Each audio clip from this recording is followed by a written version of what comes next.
Sorry about that. So, as I was saying, the song and the album touch a lot on the idea of individuality, of life being a personal experience. Don't judge, you're only spying is one of the biggest examples from this song, but it's a running theme throughout the album, which, if anyone's interested, I can do more analysis on, I suppose. It's not exactly anything I ever thought I'd be doing on this channel, but those two last lines from the end of that part one, the heart can't be helped and it gathers regret, especially. It's just speaking in a very, in my opinion, deep and compelling way to the individual experience. And I'm someone who believes very, very much in following logic and the scientific method and all of that. And when I hear people talking about, oh, no, but my individual feelings and my experience with the world is more important than, anything, no matter how many people have experienced something else, I know what I have been through. And, I understand why people feel that way. It can be hard to separate your experiences from reality when they differ, because, well, the human senses are not always perfect. It's why science is important and why replicatable studies are important. But acknowledging the human experience and our individual, I feel like I've said the word a lot, but our individual experiences with the world, it's important too. Because I don't think it's healthy to try to separate people from their emotions. I think that people should take more time than they do to try to understand and work with and through their emotions rather than giving in to them.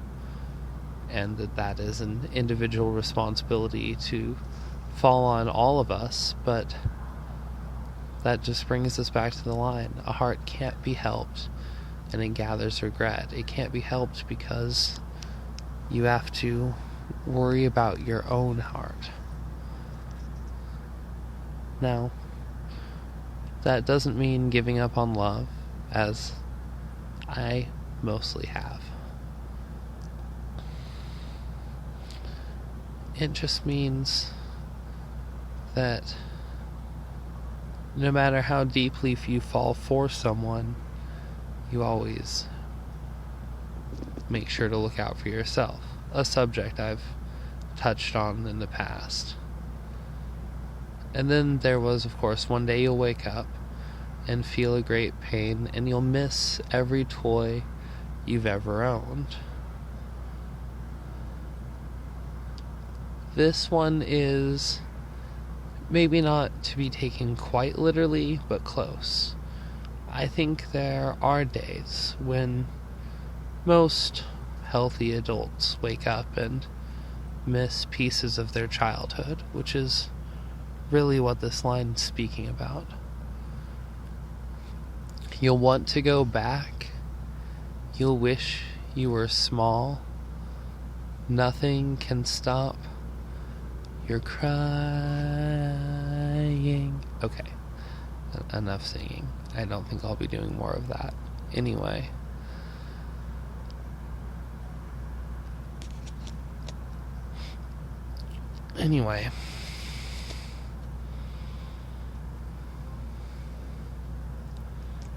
When I was young, this line made me cry more than many of the rest, and I didn't understand why. But I always loved playing with toys. I came up with imaginative games to play with my toys that my friends had never heard of and made them play them with me, and had many of my toys tucked away in a bag in a corner of my room, even my old action figures and Hot Wheels, all kinds of things, well into my adult years. So, while I think the line was meant to be much more metaphorical than it was for me, and much more about missing your childhood, there have been days when I've woke up and missed many of the toys that I've owned.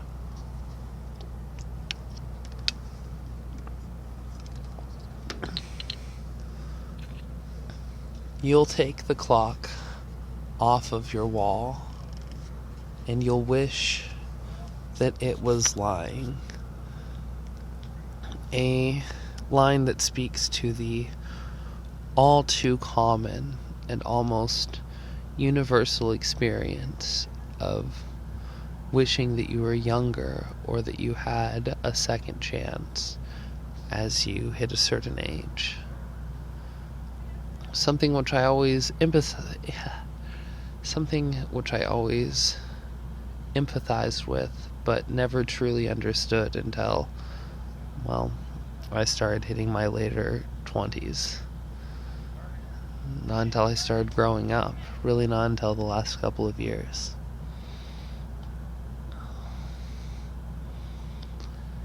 Everyone knows you're going to love,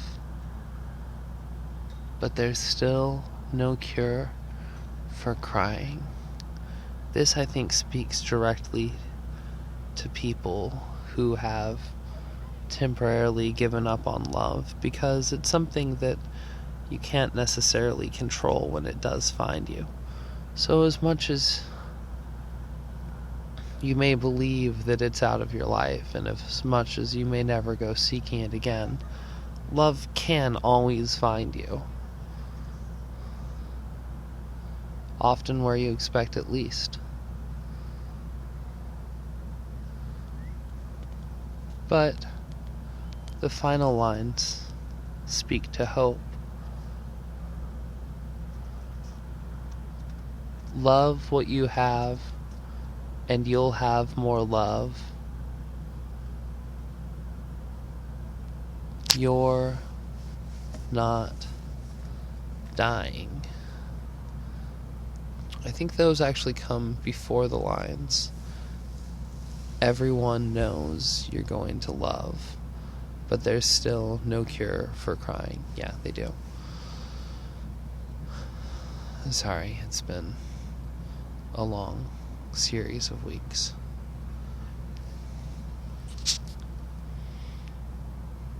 But those lines, of course, speak to the fact that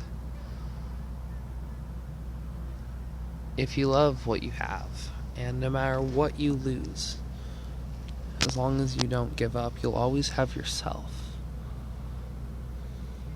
So love what you have, and you'll have more love. Love yourself, and you'll be keeping at least some love for yourself, rather than going through the unhealthy process of giving it all away to others. Everyone knows you're going to love because, well, it can find you at any time, but there's still no cure for crying, because you also can't force love into your life, and love, no matter how pure or brilliant, simply doesn't fix everything. And it shouldn't. Those challenges in life help define positive moments. It's one of those philosophical questions about utopia. Is utopia worth it? Well, any utopia I can imagine would have to challenge us enough to keep the human spirit alive and most people's models don't match that. Anyway, I'm sure you've seen my videos on that. Back to the analysis and to my personal thoughts. I think that the reason why this song affected me so much when I first heard it, and has continued to do so, is that the more I get to know myself and the more that I grow up, the more I realize that it, in some ways, at least the way I've interpreted it, and hey, projection on art, but still,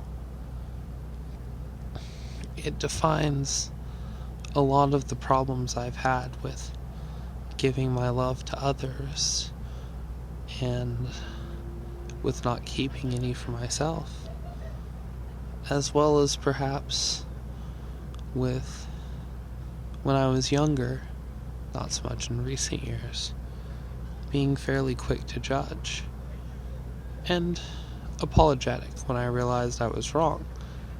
I was always, or at least I feel, always willing to change my mind, but these days I take up a lot longer to make it up.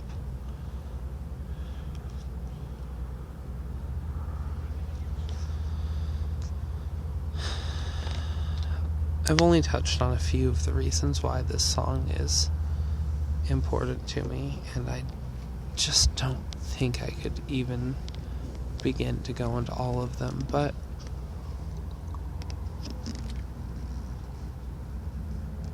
between the beautiful, haunting melodies, the lyrics that speak about the human experience and about love in an amazingly in-depth, but at the same time simple way, and with the lines that speak to me on a more personal level than they could have ever been intended, I'm not ashamed that that's the song that makes me cry harder than any other, if I sit and just listen to it. Patron Saint, off, I believe, the same album by Regina Spektor, is one that I had not listened to as much until recently, and is gaining headway on Firewood. But, well, that's a video probably not for another day, because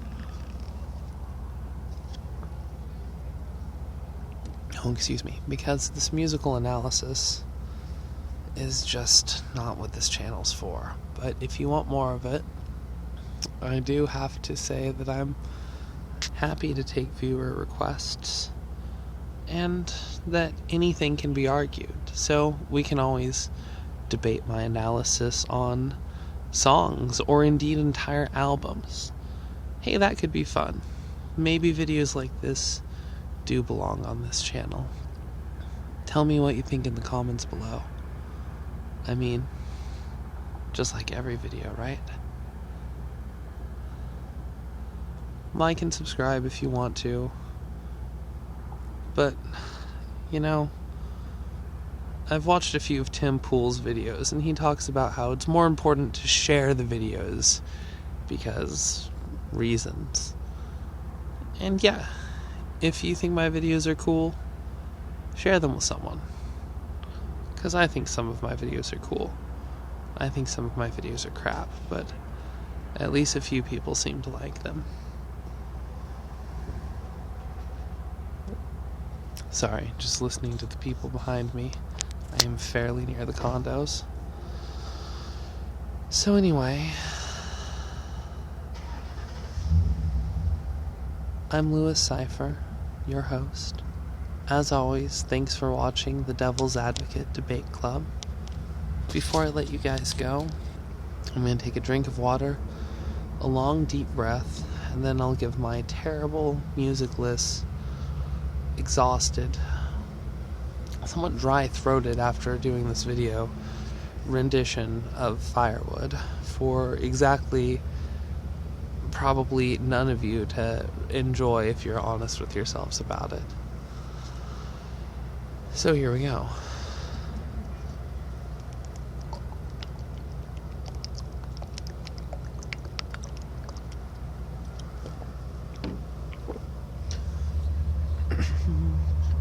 The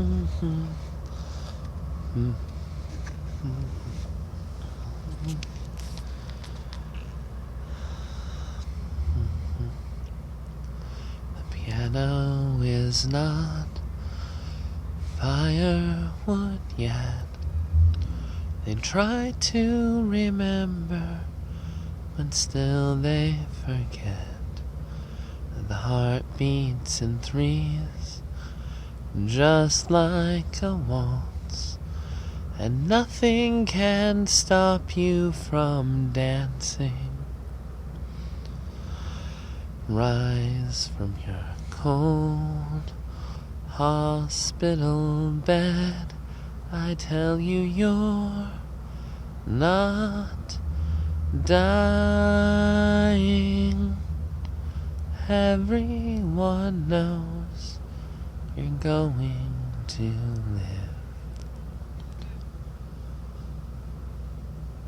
So you might as well start trying.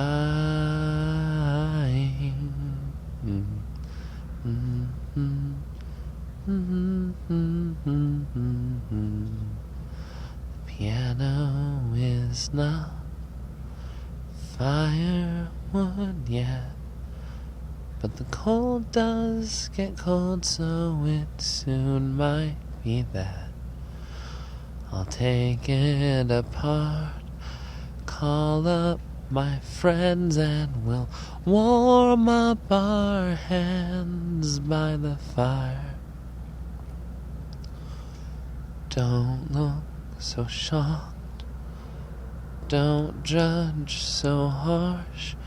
You don't know, you're only spying. Everyone knows it's going to hurt, but at least we'll get hurt trying.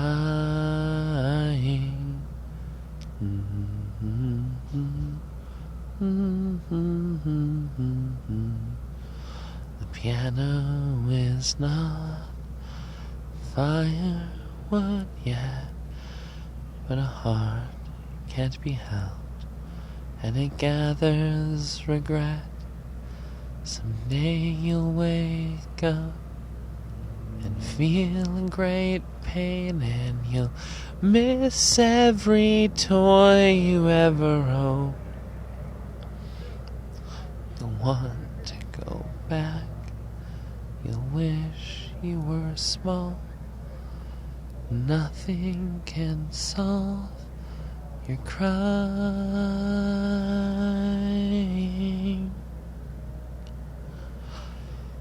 You'll take the clock off of your wall, and you'll wish that it was lying.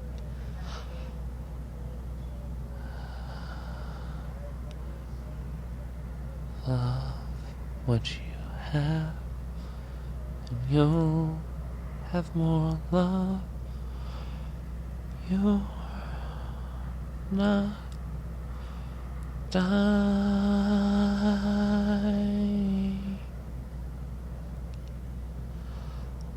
Everyone knows you're going to love,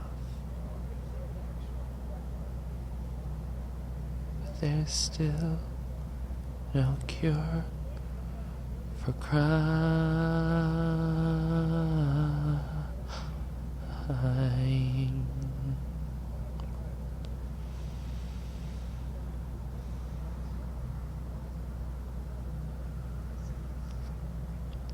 If you've made it this far, thanks for watching.